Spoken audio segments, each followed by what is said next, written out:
Should you apply for a startup visa work permit? Now, the startup visa program does allow for founders to apply for a work permit so they can come to Canada and commence working on their business while their permanent residence application is under process. What factors should you consider when deciding to apply for a work permit or not? I'm Andrea from Yalla, Canada. I'm a regulated Canadian immigration consultant, and I am the only RCIC who has moved to Canada with the startup visa program. So I have a better understanding of the nuances of this program, both from a consultant's point of view as well as from a founder's. The startup visa program is essentially a permanent residence program. It is one of the only programs in which you can directly apply for PR without requiring to first apply for a work permit. So the first thing to be aware of is that the work permit is in fact optional. It is up to the founder to decide whether to apply for a work permit or not. You may consider applying for a work permit if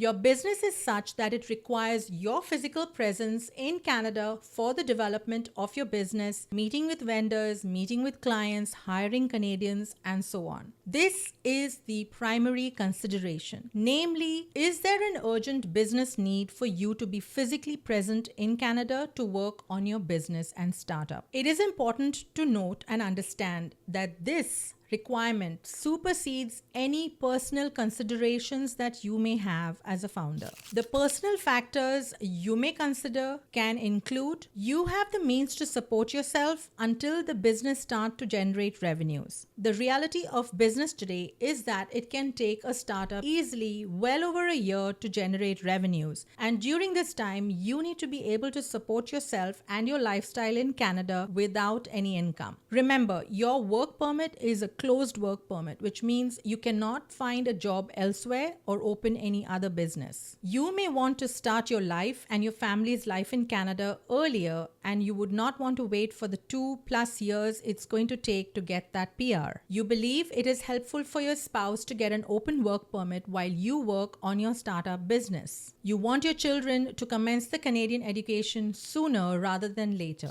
Again, I must re-emphasize that the most important consideration must be whether there is an urgent business need for you to be within Canada. Your personal considerations are important, but they must be subservient to the business need and requirement. On the flip side, the reasons you may opt to remain in your home country or your country of residence and work on your Canadian startup from outside Canada could be if you may be able to perform the majority of the tasks your Canadian startup requires remotely using tools, technologies, business networks, and Canadian employees that you could hire. You need to supplement your income during the 2 years that your PR application takes to be processed. In this case, you would be able to hold down a job or run your business out of your home country or country of residence during this waiting period, even as you continue to work on your Canadian startup remotely. You may have other co-founders who are applying for work permits and moving to Canada, and as such, there is no requirement for all of the founders to be here physically present within Canada. I would recommend that you do not apply for a work permit if you want to move your spouse and children to Canada to enjoy free Canadian education and universal healthcare while you go back to your home country to work on a job there, so you are not actually in fact using your work permit to work on your startup in Canada. You have a history of prior visa rejections from Canada. It does not mean that you cannot apply for a work permit, but it means that you need to be careful that you make a really strong application.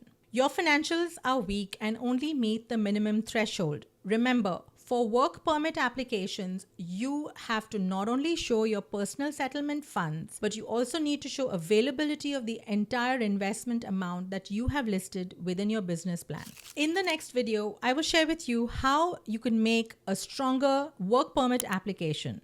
This is Andrea from Yalla, Canada. If you want more insights on how to qualify for Canada's Startup Visa program, reach out to me. My details are in the description.